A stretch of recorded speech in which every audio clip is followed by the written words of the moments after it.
Alors ma réponse est simple et directe, oui.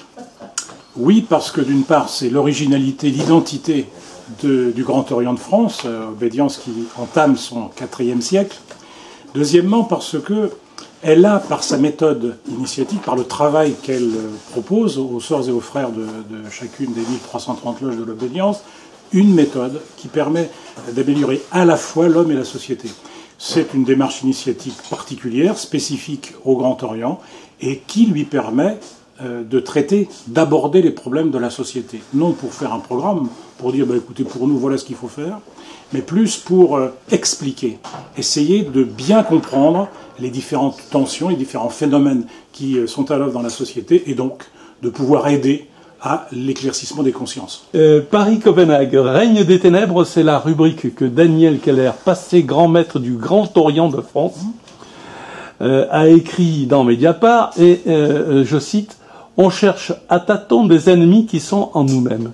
Comment faut-il décoder cette déclaration de Daniel Keller? Je pense que ce qui est en jeu dans cette affaire, c'est, je vais dire très directement, le blasphème et la difficulté que nous avons parfois à comprendre pourquoi il ne faut pas l'installer comme un délit. Il faut avoir la liberté intellectuelle, morale, de critiquer les idées, toutes les idées. Et la religion est une idée. Certains essaieraient de lui donner un autre statut. Non. Dans une république qui garantit à chacun les mêmes droits, la religion, au même titre que d'autres pensées, est une idée. Elle est donc critiquable. À partir du moment où certains s'arrogent le droit de censurer par le moyen le plus extrême, c'est-à-dire la mort, un certain nombre d'auteurs, un certain nombre de caricaturistes, un certain nombre de gens qui donnent libre cours à leur capacité créatrice, dans la caricature, et critique, bien entendu, il faut, de la façon la plus ferme, s'opposer à ça. Le blasphème est un droit. À partir du moment où on essaie... Bien sûr, c'est pas facile. Bien sûr, c'est parfois difficile quand on est soucieux de tolérer ceci ou cela. On se dit, mais quand même, ils vont trop loin. Non. On ne va jamais trop loin. Et de ce point de vue, Charlie Hebdo ne va pas trop loin. Il faut bien comprendre cette affaire-là. On peut être choqué, mais il ne faut pas en profiter pour interdire.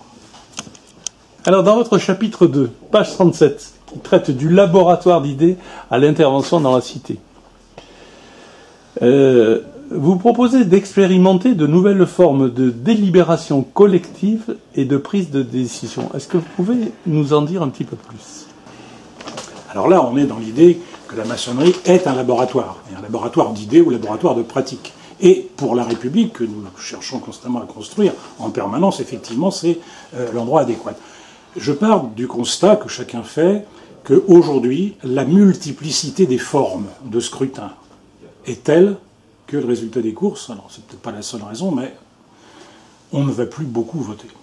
C'est-à-dire que même cette richesse absolue de la démocratie, qui est l'expression, la possibilité pour chacun de s'exprimer, eh bien, on a peu de citoyens qui se dirigent vers ce mode d'expression. Donc, à un moment ou à un autre, il faut qu'on se pose la question de savoir comment, non pas remplacer, non pas substituer, mais comment améliorer cette consultation des citoyens pour permettre, pour se garantir qu'elle soit vraiment, lorsqu'elle existe, qu'elle soit vraiment l'expression d'une vraie majorité.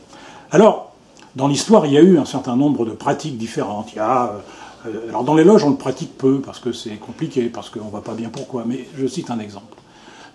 Le vote par assis debout, qui se pratique notamment au Parlement britannique parfois, et très exceptionnellement au Parlement français, dans les commissions notamment. Je cite un exemple là-dessus.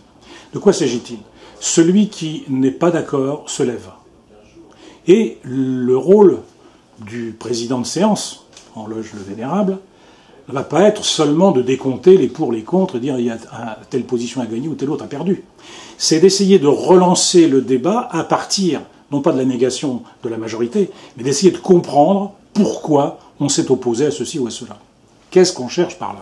Simplement par l'échange des arguments, par la compréhension des problématiques que les uns et les autres ont dans la tête et expriment, à construire une pensée commune. Ça demande du temps, mais la démocratie, la richesse du groupe a tout à y gagner.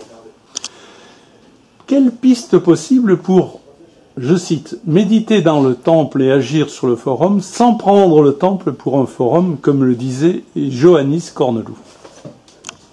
Très belle phrase, qui, moi, me va très bien. Je suis entré en maçonnerie il y a 36 ans et j'étais déjà un militant politique. Alors pourquoi venir chercher ailleurs ce qu'on a déjà? Parce que je ne l'avais pas. C'est-à-dire que j'ai découvert en maçonnerie précisément que puisque tout peut se dire entre soi dans une loge, puisque les mots, dès lors qu'ils sont respectueux de la pensée de l'autre, ça c'est capital, peuvent se faire, peuvent se dire, alors j'en reviens à l'idée de laboratoire. Mais, laboratoire de quoi? De la réflexion, d'une certaine façon, du maquettage des idées, du maquettage des formes que le prolongement de nos idées pourrait prendre. Et ainsi, pouvoir, je dirais sans frais, c'est ce qui fait toute la richesse de nos débats, pouvoir explorer toutes les pistes possibles. Donc, en loge, c'est pas le forum, c'est un travail particulier. Et par contre, à l'extérieur, je vais essayer de transmettre ce que j'ai un peu appris en loge, mais je vais le faire avec les moyens de la cité. C'est-à-dire, en gros, qu'est-ce que veut dire Corneloup lorsqu'il dit ça? Fais attention. Les idées qui viennent de l'extérieur, tu peux t'en inspirer pour animer les débats dans ta loge, mais ne les reproduis pas telles quelles. À l'inverse, ce que tu as fait, ce que tu as appris, ce que tu as découvert, construit dans la loge, tu peux le dire à l'extérieur, mais prends la précaution qu'on te comprenne bien pour ce que tu es, c'est-à-dire non pas un maçon, mais un citoyen. Et si on devait faire une réflexion prospective de la maçonnerie en 2018, quelles seraient d'après vous les nouvelles relations obédientielles à envisager? Simplement, en 2014, l'Organisation internationale de la maçonnerie qui s'appelle le CLIPSAS a recensé en France 204 obédiences. 204. C'est beaucoup. Et ça ne se justifie pas.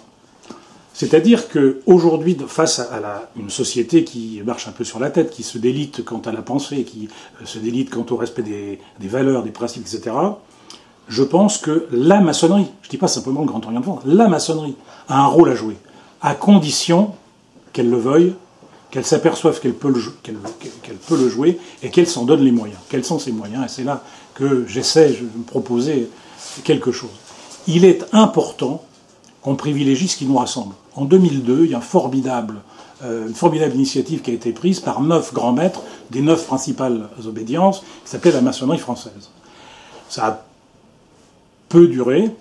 Je n'ai pas ici le lieu pour en analyser les raisons, encore que, mais le principal n'est pas là. Il faut que nous retrouvions la possibilité inter-obédientielle, c'est-à-dire entre les différentes obédiences qui le veulent, mais les 9 qui l'ont déjà voulu une fois, pourquoi pas recommencer, construire cette parole commune, construire une pensée qui permette de dire, eh bien, la société aujourd'hui mérite une meilleure réflexion, mérite que les consciences soient davantage éclairées, et en dehors de la maçonnerie, qui peut le faire? Pas grand monde. Et donc, c'est un devoir que nous avons. Et ce devoir-là, nous devons tout faire pour l'honorer.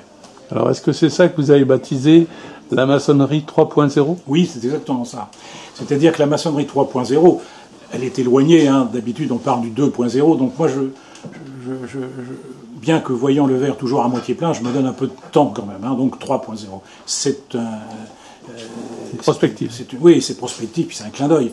Il nous faut à la fois construire la maçonnerie de demain, c'est-à-dire qu'elle se construit avec les moyens d'aujourd'hui, mais en sachant décrypter ce que les jeunes générations attendent, la façon dont elles fonctionnent. Donc il faut à la fois que nous trouvions les mots, mais que nous trouvions aussi les supports, les médias, pour se faire comprendre. La maçonnerie d'aujourd'hui, la maçonnerie de demain se construit aujourd'hui avec le maximum d'effets prospectifs. Eh bien, merci beaucoup. Voilà, c'était L'Homme debout par Gérard Contremoulin aux éditions d'Etrade.